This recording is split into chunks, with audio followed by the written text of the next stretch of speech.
Comment fait-on pour vivre davantage en pleine conscience? Vous avez cet état d'esprit où vous avez une plus grande clarté par rapport à votre destinée, une plus grande paix d'esprit, moins de stress, moins de préoccupations et de tracas. Vous savez, ce n'est pas nécessairement évident à vivre en pleine conscience, surtout quand on vit dans une société où est-ce qu'on est de plus en plus à la course. On est de plus en plus sollicité, on est de plus en plus distrait par mille et une choses. Aujourd'hui, je vous partage 3 stratégies pour vraiment vous amener à vivre davantage dans la pleine conscience.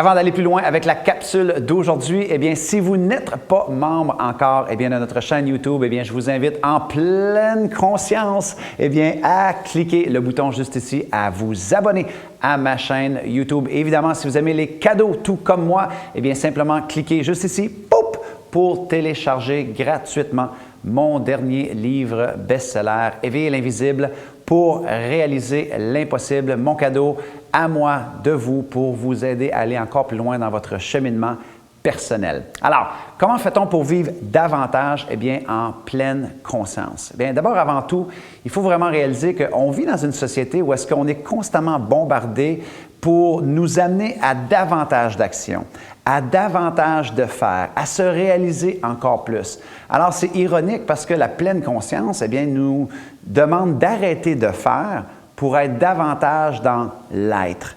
Alors, comment est-ce qu'on fait pour balancer ça lorsqu'on a de fortes ambitions, lorsqu'on veut se réaliser pleinement? Ce n'est pas toujours évident d'arriver à créer des espaces privilégiés, des poches de temps où est-ce qu'on va pouvoir venir se déposer, s'arrêter en toute tranquillité pour être pleinement présent dans l'économie d'aujourd'hui. Alors voilà, 3 stratégies simples pour vous aider peut-être dans votre réflexion. Si vous êtes ce genre de personne-là qui est constamment tracassé, stressé, vous n'avez pas de clarté, vous avez de la difficulté à atteindre cet état de paix intérieure et de paix d'esprit, 3 stratégies pour vous aider. Numéro 1, honorer le présent. Vous savez, les recherches en psychologie de la performance nous indiquent que notre esprit est constamment en train de voyager dans 3 temps. C'est très simple, vous allez comprendre. Numéro 1, dans le passé. Donc, est-ce que j'ai dit la bonne chose? Est-ce que j'ai fait la bonne chose? Est-ce que j'aurais dû dire ceci? Est-ce que j'aurais dû faire cela? Donc, on est très souvent préoccupé par notre passé, où est-ce qu'on va mettre notre focalisation, qui va générer en nous toutes sortes d'émotions, souvent, qui vont être négatives, qui vont nous amener à être dans le tracas, dans le stress, à se tourmenter constamment. Qui n'a jamais eu une journée très difficile, peut-être très challengeante, et à la fin de la journée, au moment du coucher, on se met à retourner les scénarios du passé qui se sont produits peut-être hier, avant-hier ou un mois passé. Donc, c'est important de comprendre que c'est tout à fait normal que notre esprit voyage dans le passé. C'est le premier temps qu'on visite très souvent. Par la suite, dans le futur, est-ce que je peux compter sur mon patron? Est-ce que mes enfants seront OK? Est-ce que ça va bien aller avec mon conjoint, avec ma conjointe? Est-ce que je vais obtenir la promotion? Donc, très souvent, on fait des méga projections dans le futur. Il faut vraiment bien comprendre que notre esprit, c'est tout à fait normal qu'il se promène dans ces temps-là. En fait, le passé, ça peut être très positif. On peut s'inspirer du passé. On peut avoir des souvenirs très chauds, très chaleureux, très inspirants de notre passé. Par contre, le défi, c'est lorsque ça devient beaucoup plus négatif pour nous, beaucoup plus lourd. Là, on n'est pas dans la pleine conscience, certainement. On est en train de traîner une panoplie de souvenirs qui peuvent être négatifs pour nous. Et si on se concentre et on passe notre temps dans ce passé-là, ça sera très difficile d'être dans la pleine conscience. Même chose avec le futur, on peut avoir une vision inspirante, on peut avoir des ambitions, des projets, mais encore une fois, si ces préoccupations-là viennent vraiment en contrepartie créer beaucoup d'anxiété, beaucoup de stress, ce sera très difficile d'élever son état d'esprit, de vivre dans la pleine conscience. Donc ici, la clé, c'est vraiment de comprendre qu'il faut se ramener dans le présent. J'ai un de mes mentors, moi, qui disait que la plus grande opportunité manquée est de ne jamais réaliser qu'il n'y a rien de plus important que le moment présent. Donc, en fait, la pleine conscience, tout ce que c'est de s'arrêter de faire ces réflexions-là constamment ou de s'arrêter d'être constamment d'être dans l'action, dans le faire pour venir se déposer et être présent, dans le présent. Faire une expérience en pleine conscience. OK? Donc, numéro 1, vous devez comprendre qu'il y a une énorme magie à honorer le présent et pour ça, eh bien, vous devez vous conditionner que lorsque vous êtes en train de visiter soit le passé, le futur qui génère en vous des émotions peut-être beaucoup plus difficiles, vous devez vous ramener et honorer le présent et faire pleinement cette expérience-là. Ce qui m'amène à la clé, boum, numéro 2 pour vous. OK? S'arrêter versus habiter le moment.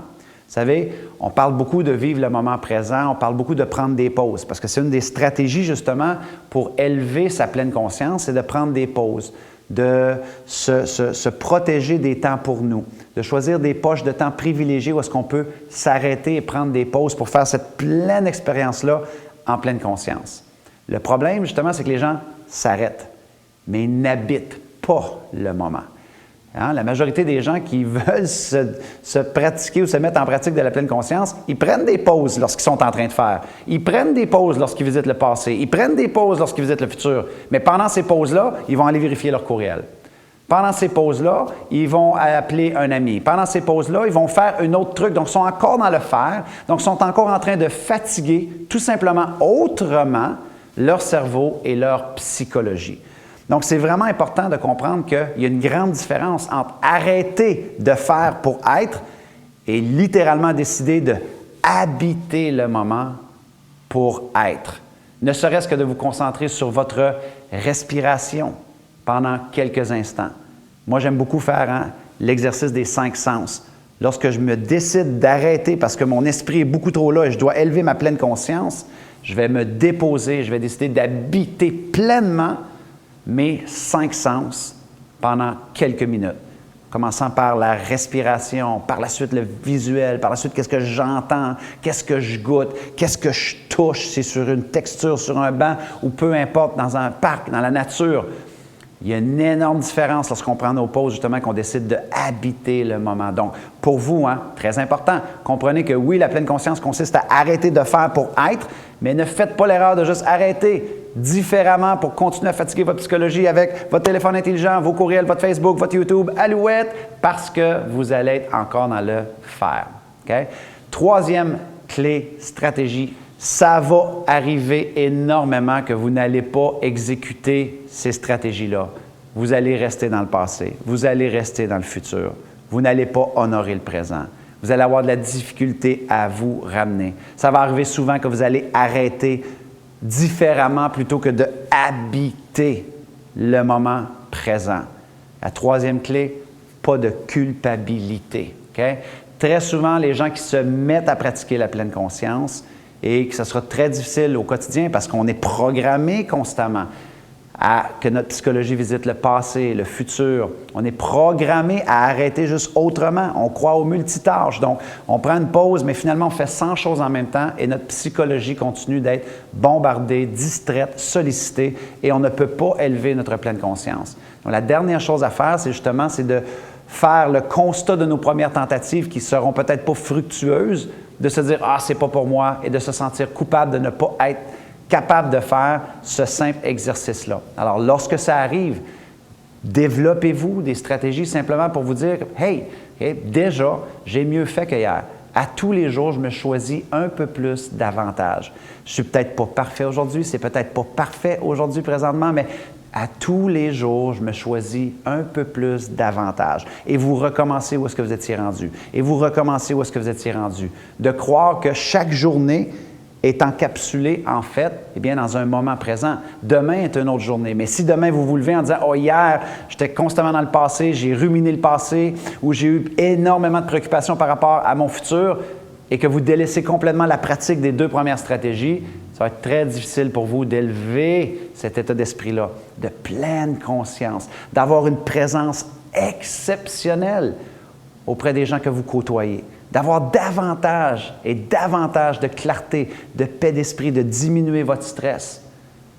Alors, si c'est quelque chose que vous voulez, stratégie numéro 1, numéro 2 et numéro 3, pas de culpabilité, pas de mépris par rapport à l'application de ces stratégies-là si ça ne fonctionne pas ou si vous délaissez la pratique à l'occasion, juste simplement vous ramener. Alors voilà mes amis, j'espère que vous avez trouvé de la valeur dans cette vidéo-là. Si vous connaissez des gens qui sont constamment bombardés, soit dans le passé, soit dans le futur, qui sont constamment sollicités, distraits, qui arrêtent, mais qui n'arrêtent pas finalement, sentez-vous à l'aise de leur donner ce cadeau-là simplement en leur partageant cette vidéo-là, en leur disant « regarde cette vidéo-là, c'est peut-être pour toi ». Alors évidemment, si vous n'êtes pas membre, encore une fois, de notre méga communauté à l'échelle internationale, eh bien, vous pouvez venir me rejoindre sur mon site internet www.martinlatulipe.ca. Et attention, la tulipe, boum, avec 2 P. Simplement, visitez mon site et y entrez votre prénom, votre courriel. Comme ça, vous allez avoir droit à de l'information exclusive, des promotions exclusives qui sont réservées exclusivement à notre communauté. Alors voilà mes amis, j'espère que vous avez aimé cette capsule-là en pleine conscience. Et tant qu'à moi, je vous dis,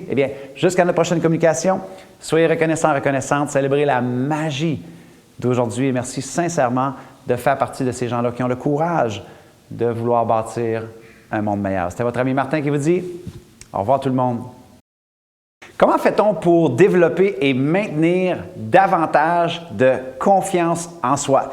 Vous savez, cet état d'esprit-là qui nous permet au quotidien de nous rapprocher constamment de nos projets, de nos rêves, de nos plus grandes ambitions, ou même de développer des relations tout simplement fantastiques, simplement par l'état d'esprit dans lequel on est. Et on le sait, très souvent, c'est tout à fait le contraire.